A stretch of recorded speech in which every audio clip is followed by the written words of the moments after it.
tayo mag-secret file, ay ilike mo muna ang video na to at mag-subscribe na sa aming YouTube channel. Don't forget to click the notification bell para hindi ka nahuhuli sa latest episode ng DJ Rocky's Secret Files.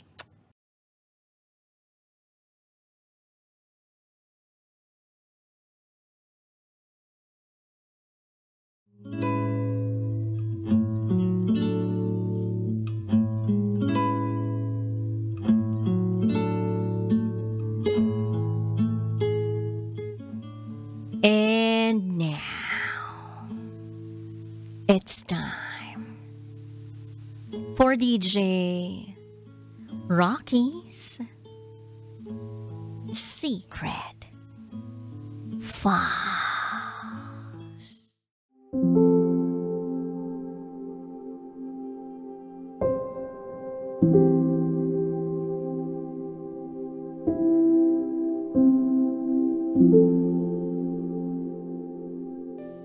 Ibang tao ang dahilan kung bakit nabuo ulit ang pamilyang nawasak ng mister ko.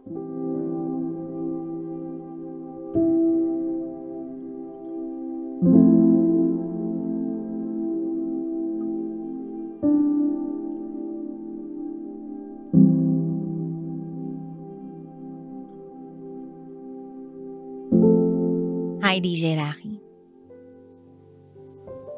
Hindi ko alam kung paano ako magsisimula sa ibabahagi kong ito.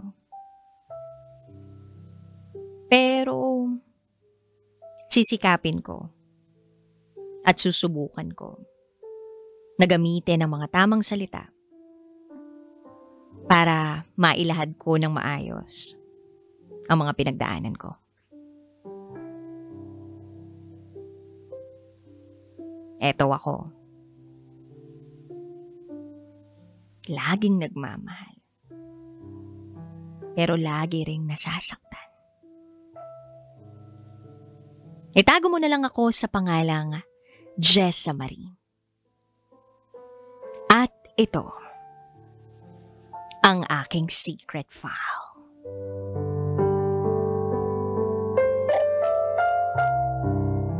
Meron akong asawa. Ginagawa naman niya ang lahat para hindi kami magutom. Kumbaga, responsable naman siya. Kaya lang, may problema.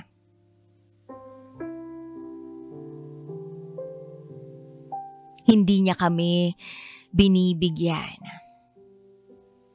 ng anak namin ng oras. Parang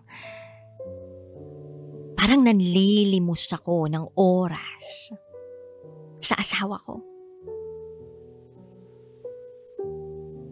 At ayoko yung i-demand sa kanya dahil gusto ko na kusa niya yung ibigay para sa amin.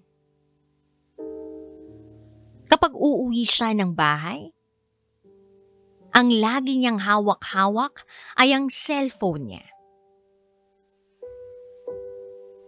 Actually, nanliligaw pa lang siya sa akin noon. Alam naman niya kung ano ang ayaw ko sa isang lalaki.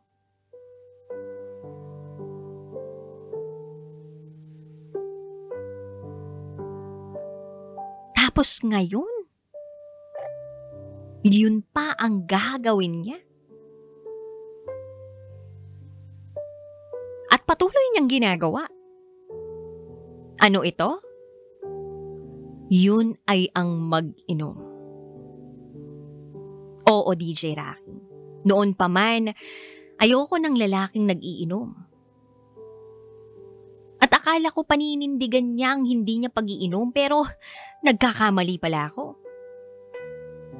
Nung naging mag-asawa na kami, umariba na siya sa pag-iinom. Siguro para sa iba, normal lang yun. Pero para sa akin, hindi. Nung una, hindi nga siya umiinom kasi alam niyang ayaw ko. Pero habang tumatagal, Doon ko na siya unti-unting nakikilala. Pag may nagyayaya sa kanya, diretso niyang pupuntahan yung nagyayaya sa kanya. Tapos pag nandun na siya, tsaka siya magsasabi sa akin na mag-iinom siya kasama yung nagyaya sa kanya. Wala naman ako magawa. Kasi nung time na yun, hindi pa naman siya madalas mag-inom. Wala na lang akong choice. Labag man sa kalooban ko.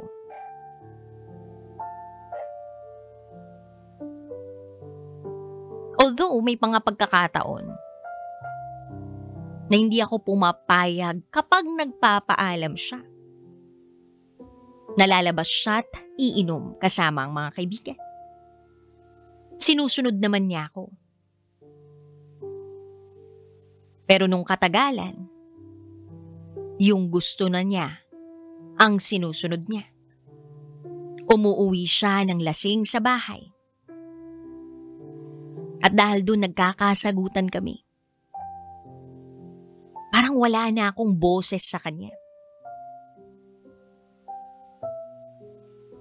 Mababaliw na ako kaiisip kung nasan siya, hindi siya nagre-reply sa akin. Tapos uuwi siya ng lasing. Paano kung may mangyari sa kanya sa labas? Paano kung madisgrasya siya? Kumusta na lang kami ng anak niya?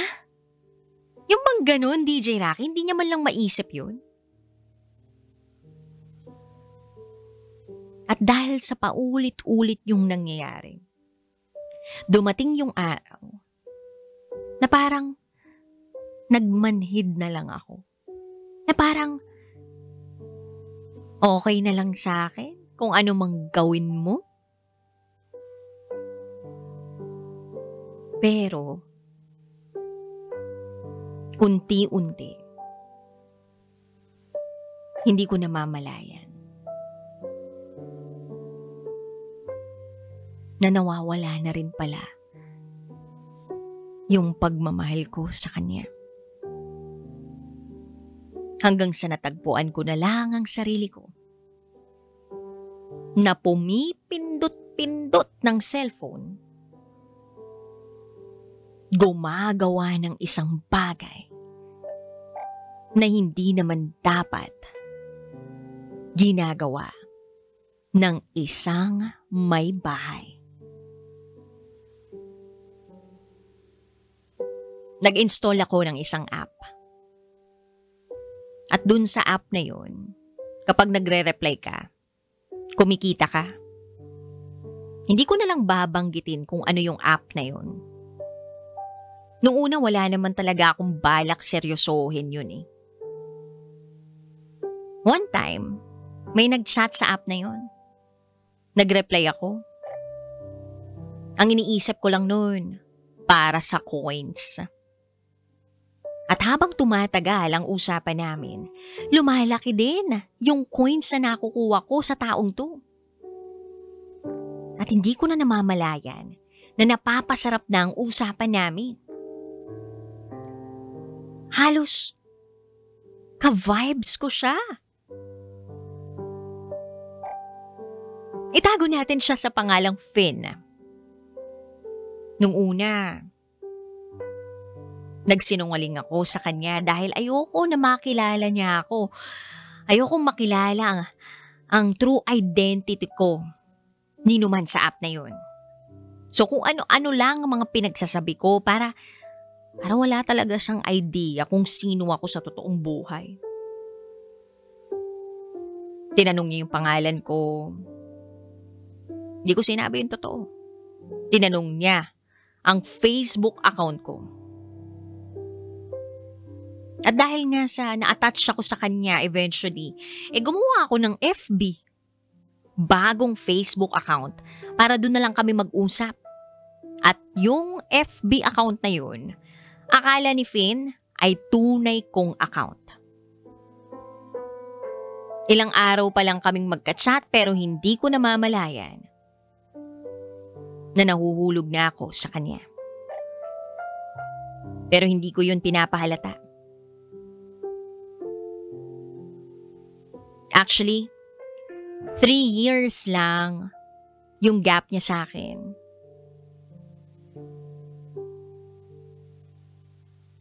But it doesn't matter anyway. Hindi niya alam na may anak ako. At meron akong asawa. And by the way, nakipaghiwalay na ako sa asawa ko. Lahat ng yun, lihim kay Finn.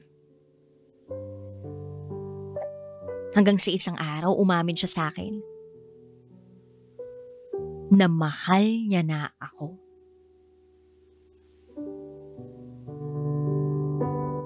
At dahil nahulog na rin talaga ang loob ko sa kanya, doon na ako naglakas loob sabihin sa kanya ang totoo. Ang totoo kong pagkatao. Kasama rito ang tunay kong Facebook account. Tanggap ko na sa sarili ko kung sakali mang layuan niya ako, hindi niya na ako pansinin, hindi niya na ako kausapin, o balikan. Yun ang akala ko. Pero nagkamali ako. Pinatawad ako ni Finn. Kahit hindi ako nagsabi nung una pa lang. Sabi niya sa akin kung sakaling maging kami, siya na lang daw ang magiging tatay ng anak ko.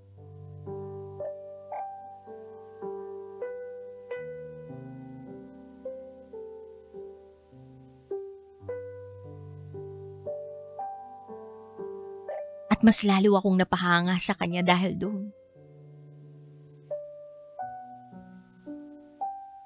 Tuloy-tuloy ang communication namin. Humahanga ako sa pagiging gentleman niya. Sa talent na meron siya. Drummer siya ng isang banda. At ang ganda rin ng kanyang boses. Hanggang sa hindi ko inaasahan. Minessage ako ng kinakasama ko o ng asawa ko. Gustong makipagbalikan.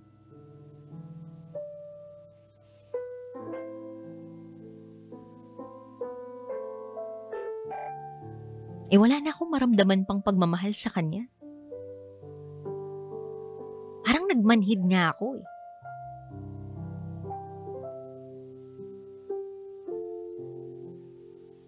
Si Finn, ilang araw ko palang nakikilala pero hulog na ako.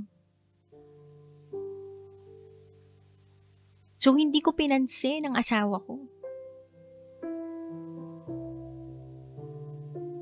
One day, may kumakatok sa bahay. Pagbukas ko ng pinto, yung asawa ko nakaluhod. Nagmamakaawang bumalik ako sa kanya para raw sa aming anak. Sabi ko sa kanya, bigyan niya ako ng panahon para makapag-isip. So pinalipas ko ang ilang araw. Gulong-gulo ako sa nararamdaman ko.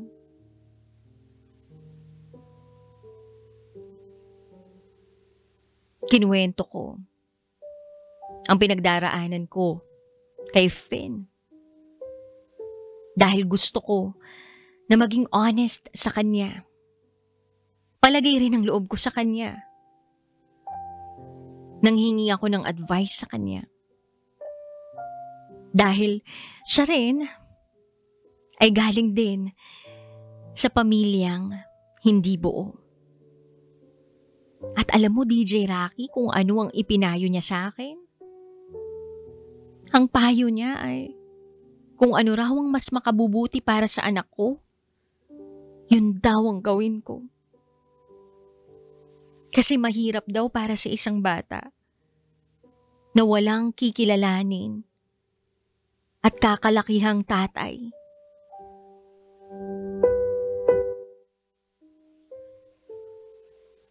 Sabi niya,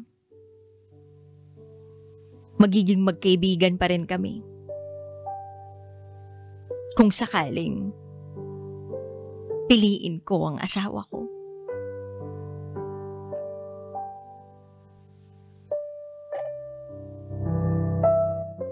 At ang pinili ko, DJ Rocky, yung taong nagwasak ng sarili naming pamilya.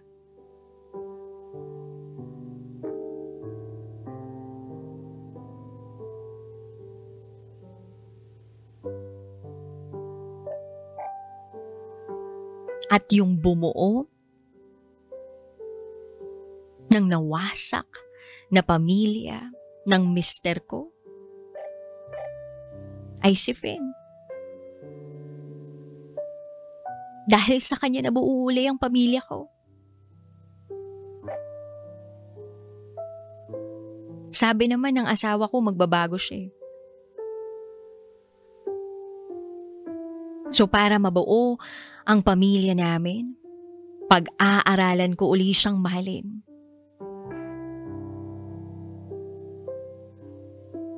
Para sa aming anak. Ayoko na mahirapan siyang lumaki. Na walang ama. At sana tama ang naging desisyon ko. Hanggang dito na lang po, DJ Rocky. Muli, ako si Jessie Marie.